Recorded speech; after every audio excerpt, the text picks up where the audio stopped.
This is an instructional video to provide guidance on how to fill out the SF-270 request for reimbursement. This form, along with supporting documentation, including invoices and/or proof of payment, is needed in order for the awardee to receive reimbursement for work completed on a project.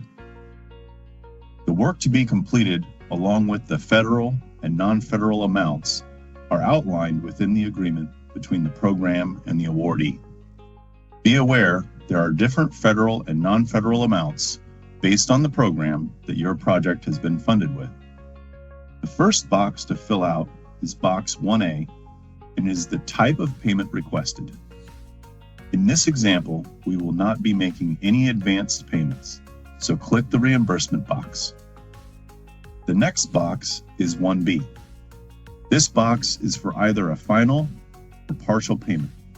If this is your last and final payment, you will click Final. For this example, we will click Partial Payment. Box 2 is Basis for Request, which will either be cash or accrual. If you click Cash, this is for past expenses already paid and now you're seeking federal funds, meaning the work is completed and you have already paid them, and now you're seeking reimbursement. If you have completed the work, but not paid them yet, and you are now seeking federal funds to pay the expense, you would click Accrual. In this example, and in most instances, we will click Cash. Box 3 is the federal sponsoring agency and organizational element. In this example, this is the USDA-Rural Development. Box 4 is the federal grant or other identifying number which is in your agreement. Your specialist will provide you with this number, or you can leave it blank. Box 5 is a partial payment request and is where you will put your payment number. If this is the first payment request, you will put a 1. If it is the second request, you will put a 2, and so on. Box 6 is the employer identification number and usually comes from the IRS. Box 7 is for the Federal Assistance Identification Number and may not be required as well depending on your program. If you have the number, you can put it in here. This box may also be used to show a CFDA number or Catalog of Federal Domestic Assistance Number and is for the CDFA program.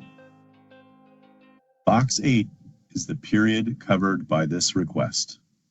For this example, we are going to say that the work that has been completed, which you are now requesting reimbursement, is for the time frame between January 12th through February 12th, 2026.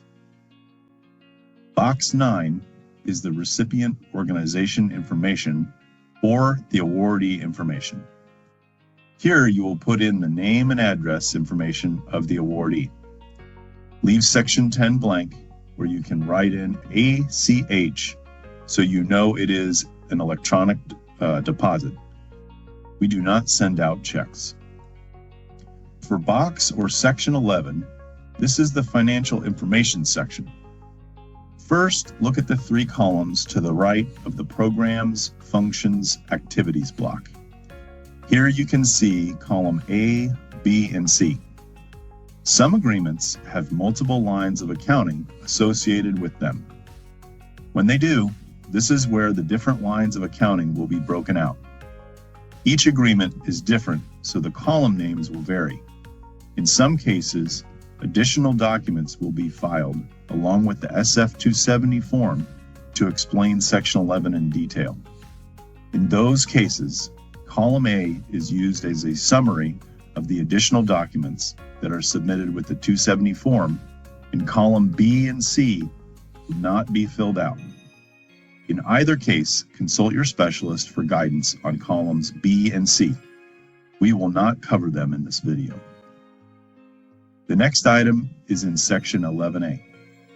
This box is your total program outlays to date. This date needs to correspond with your end date in box 8 from before, which is the request for reimbursement section. In this example, the to box in Section 8 is February 12th, 2026. And so the request for reimbursement in 11A will be for all the work completed between January 12th and February 12th of 2026. In this example, we're going to say that the total completed cost is $100,000. Box 11B is the cumulative program income. You can leave this box blank unless instructed differently by your specialist. Blocks 11C and E will auto-populate, and block D refers to advances and will be blank. Check your agreement language or contact a specialist for clarification on block D if this block needs to be utilized. Block 11F is the non-federal share of amount on line E. For this example, we're going to use 75% cost share for federal and 25% non-federal match. So in the 11F block, the value will be $25,000, and then on 11G, the value will be $75,000. Block 11H is the federal payments previously requested. In this example, this is the first partial payment requested, so the value in this block will be 0. I'll come back and explain in a minute what you would put here if you were on your second or third partial payment. As a reminder, we will not be discussing how to fill out columns B and C in this video. Like we said earlier, most SF-270 forms have supporting documentation which breaks out the costs, which would normally be in these columns. And now we come over to the far right.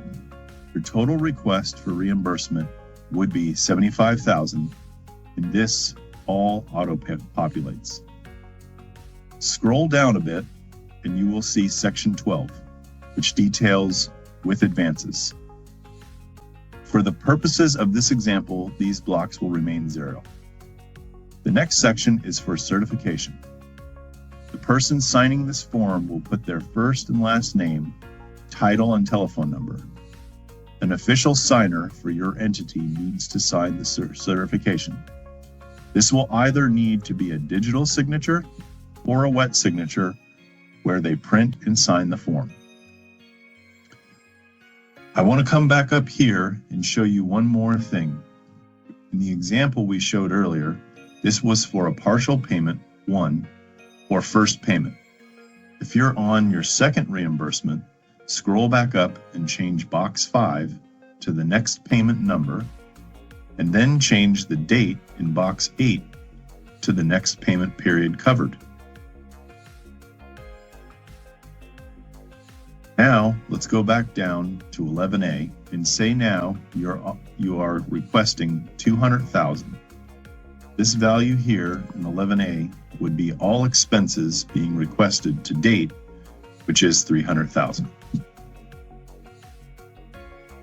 This number here is cumulative, meaning it includes the first amount and the second amount combined.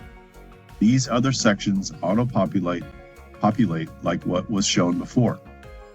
Now the non-federal share of the $300,000 makes the number in 11F 75,000 because you will add the 50 to the original 25.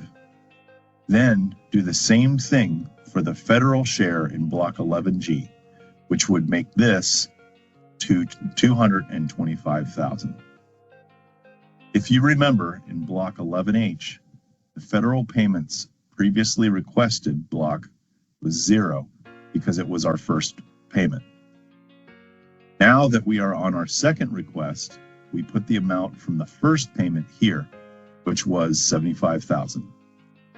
Block 11I will have the new amount being requested, which in this example is $150,000. Okay, I believe this is it on how you fill out the SF-270 form. Remember, if you need any help, feel free to contact your specialist for assistance. Thanks for listening, and I hope this helps.